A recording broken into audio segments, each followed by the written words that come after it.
περιμένουμε να βγει η νομοθετική ρύθμιση, η οποία τι θα κάνει? Θα εφαρμόσει τον νόμο. Πώς θα τον εφαρμόσει τον νόμο? Με Kids Wallet. Θα πει υποχρεωτικό Kids Wallet στα ανήλικα.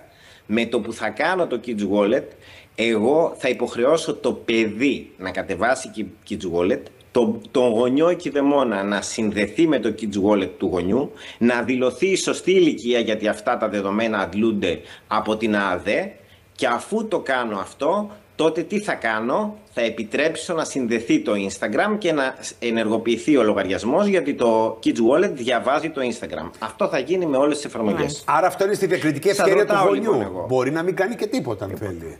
Δηλαδή να παραμείνει το παλιό. Προσέξτε. Η εφαρμογή του νόμου γίνεται με δύο τρόπους, παιδιά. Και δεν γίνεται από το γονιό. Όλοι οι εκπαιδευτικοί θα λάβουν μία εγκύκλιο που θα λένε παρακαλούμε επιβεβαιώστε μας ότι όλοι οι μαθητές έχουν Kids Wallet στα κινητά τους. Καλά, τα παιδιά όμως δεν βγάζουν τα κινητά και τα δείχνουν στη δασκάλα. Εάν υπάρχει λόγος, το κινητό θα έρθει στο γραφείο και θα γίνει έλεγχος από τον εκπαιδευτικό. Δεύτερος τρόπος εφαρμογής του νόμου. Τυχαίος αστυνομικός έλεγχος. Έχω πάρα πολλά ανήλικα τα οποία είναι στις πλατείες. Ήδη στην Αθήνα, σε πάρα πολλές πλατείες, πετάνε και ντρόουν, τα οποία μιλάνε στα ανήλικα όταν έχουν παραβατική συμπεριφορά και τα μαζεύουν. Με τον ίδιο τρόπο μπορούν οι αστυνομικοί και να πούνε σε γεννόμενο έλεγχο, παρακαλώ, δείξε μου ότι έχεις το Kids Wallet. Τελεία. Αυτό γιατί γίνεται? Γιατί δυστυχώς τίθεται σε πολύ μεγάλο κίνδυνο η ζωή και η ασφάλεια όλων των ανηλίκων στη χώρα. Γιατί μέχρι πρότιμος είχαμε ανεξέλεγκτη πρόσβαση σε καπνικά προϊόντα αλκοόλ, προϊόντα αμφίβολης προέλευσης και πρόσβαση στο ίντερνετ. Με αποτέλεσμα η πρόσβαση στο ίντερνετ να οδηγούσε ή να δημιουργούσε ακραία παραβατική συμπεριφορά. Ναι. Όταν λοιπόν μπήκε το πρόστιμο στα περίπτερα και είπαν ότι όποιος αγοράσει από περίπτερο καπνικό, όποιος πωλήσει περιπτερούχος ή ψιλικατζής καπνικό θα πάρει πρόστιμο, με τον ίδιο τρόπο όποιο παιδί υπάρχει χωρίς Kids Wallet μετά την εφαρμογή του νόμου, εφόσον ο νόμος ισχύσει έτσι, γιατί πρέπει να τον δούμε, να πούμε ότι κάνουμε κάποιες εικασίες σήμερα μαζί για να περιγράψουμε τι έρχεται. Εάν λοιπόν συμβεί αυτό, θα πρέπει ο ανήλικος που υπάρχει χωρίς Kids Wallet, ο γονιός να είναι υπεύθυνος για παραμέληση ανηλίκου. Γιατί δεν του βάλε στο Kids Wallet, ενώ υπάρχει νόμος που λέει ότι το παιδί σου πρέπει να έχει. Εκεί λοιπόν θα κληθούν οι γονείς να μπουν στα παιδιά. Αγόρι μου, κορίτσι μου, είναι νόμος του κράτους. Πρέπει να εφαρμοστεί, γιατί έτσι θα περισταλεί όλο το πρόβλημα και θα είσαι και εσύ ασφαλής. Υπάρχουν νομικές συνέπειες, υπάρχουν δικαστικές συνέπειες, υπάρχουν συνέπειες αστυνομικές. Και το πιο βασικό, υπάρχει κίνδυνος για τη ζωή του παιδιού. Και θα μου πούνε πολλοί, μα δεν γίνεται, δεν μας το έδωσε, δεν έκανε. Δεν γίνεται, συμφωνώ. Δεν σας το έδωσε το κινητό, ναι. Είναι για την ασφάλειά του, ναι. Όταν κοιμηθεί θα μπείτε στο δωμάτιο και θα πάρετε το κινητό. Τέλος. Αυτό από την πείρα σου ξέρεις ότι δεν θα λειτουργήσει.